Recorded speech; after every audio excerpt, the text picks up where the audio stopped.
এই হচ্ছে কাটোয়া শহর। আয়তনে ছোট হলেও এই শহরের ইতিহাস প্রায় 500 বছরের পুরাতন। কাটোয়ার প্রাচীন নাম ছিল ইন্দ্রাণী পরগনা, পরে এই নাম পরিবর্তিত হয়ে হয় কণ্টক নগরী। 1510 সালের জানুয়ারি মাসে শ্রী চৈতন্য মহাপ্রভু এখানে বর্তমান গৌরাঙ্গ বাড়ি মন্দিরে কেশব ভারতীর কাছে দীক্ষা গ্রহণ করেন। সেই থেকেই এই স্থান বৈষ্ণবদের কাছে এক পবিত্র তীর্থস্থান হয়ে ওঠে।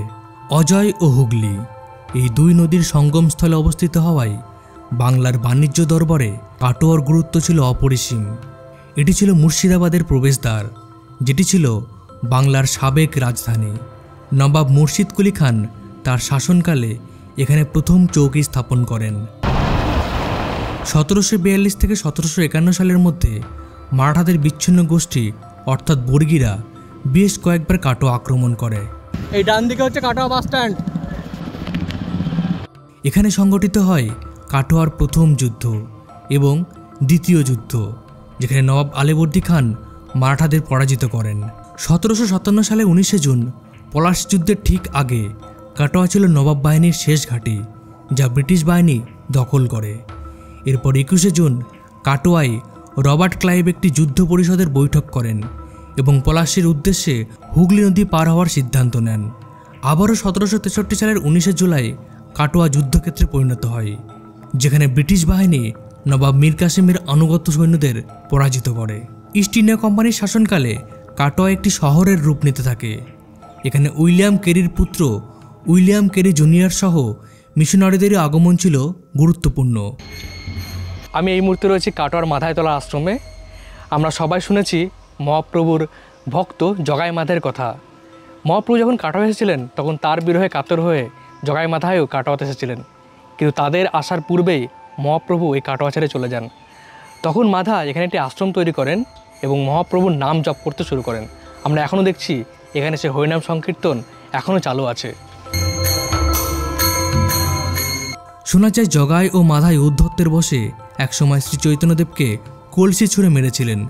ভগবানের অসীম লীলায় সেই মাধাই হরিনাম সংকীর্তনের মাধ্যমে এক আনন্দময় জীবনের জন্য দীক্ষিত হয়েছিলেন।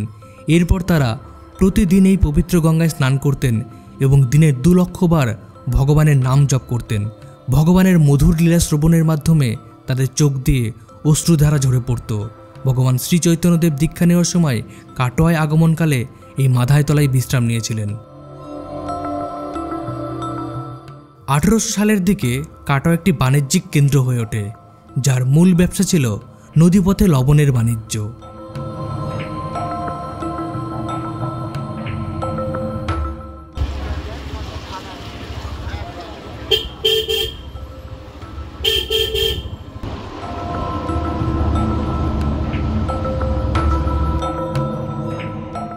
শ্রী চৈতন্য মহাপ্রভু নবদ্বীপ ত্যাগ করে গঙ্গা নদী পার হয়েছিলেন।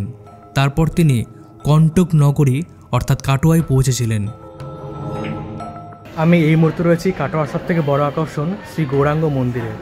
মহাপ্রভু যেখানে কেশব ভারতীর কাছে দীক্ষা নিয়েছিলেন সেখানে গড়ে উঠেছে এই মহাপ্রভু মন্দির।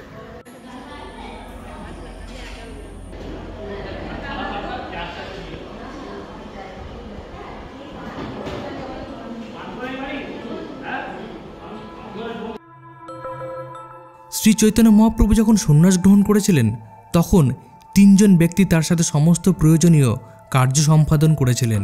তারা ছিলেন নিত্যানন্দ প্রভু, চন্দ্রশেখর আচার্য এবং মুকুন্দ দত্ত। শ্রী চৈতন্য মহাপ্রভুর আদেশে সারাদিন এখানে কীর্তন করা হতো এবং দিনের শেষে ভগবানের ক্ষৌরকর্ম হতো। সেই দিন থেকেই তার নাম হয় শ্রীকৃষ্ণ চৈতন্য। তার আগে তিনি নিমাই পণ্ডিত নামে পরিচিত ছিলেন। এরপর আমরা বাইক নিয়ে গেলাম খেপি মাতার মন্দিরে। আজ থেকে প্রায় 400 বছর আগে কাটোয়ার এই অঞ্চল ছিল জঙ্গলে ভরা। কথিত আছে সেই জঙ্গলে বাস করত এক দুর্ধর্ষ ডাকাত। ডাকাতি করার সময় কালীমাকে পুজো করে তবেই সে ডাকাতি করতে বের হতো। ওই ডাকাতের ভয়ে তটস্থ থাকতেন বর্ধমান, বীরভূম, নদিয়া ও মুর্শিদাবাদ অঞ্চলের মানুষজন। তবে আজ সেই ডাকাতরা আর নেই, তবে মায়ের প্রতি বিশ্বাস আজও অটল। এই মাকে সোনা ও রূপোর মিলিয়ে আজও 14 কেজি গয়না পরানো হয়। স্থানীয় মানুষের আজও মায়ের প্রতি গভীর আস্থা।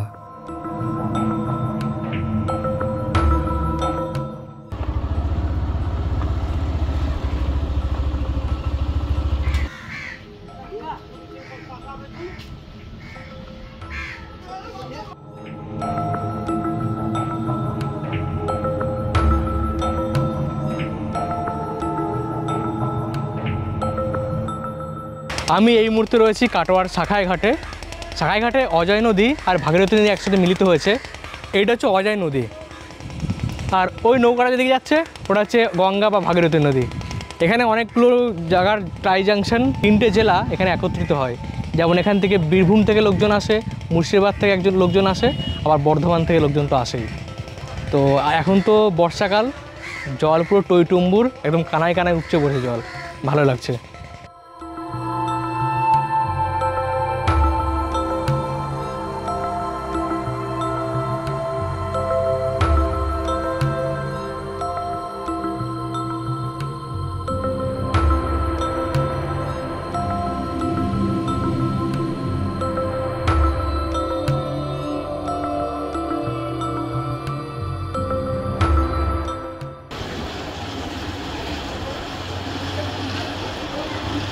কাটোয়া পরিক্রমায় এই মুহূর্তে আমরা এসে গেছি ঝুপকালী মাতার মন্দিরে।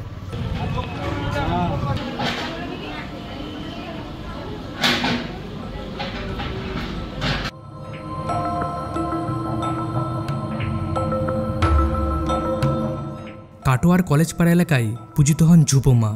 প্রায় 300 বছরের প্রাচীন একটি নিম গাছকে কালী জ্ঞানে পুজো করে আসছেন কাটোয়ার বাসিন্দারা।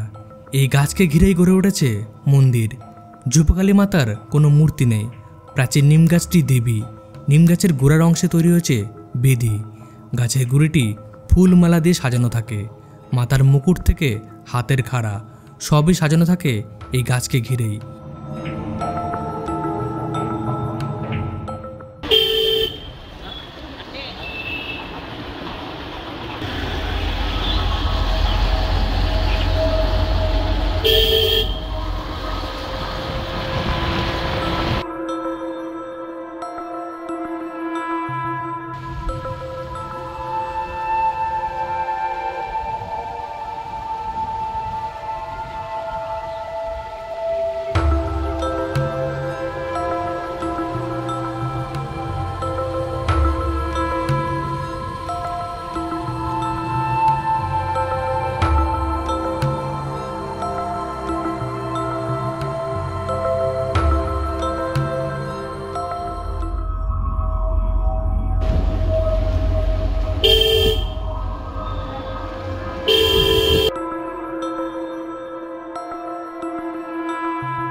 আমরা ঘুরে দেখছি ঐতিহাসিক শহর কাটোয়া।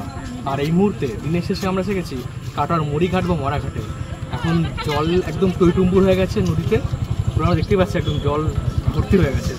তো দিনের শেষে ভালো লাগছে, প্রচুর লোক এখানে এসেছে এবং পাইচারি করার জন্য এটা পারফেক্ট প্লেস।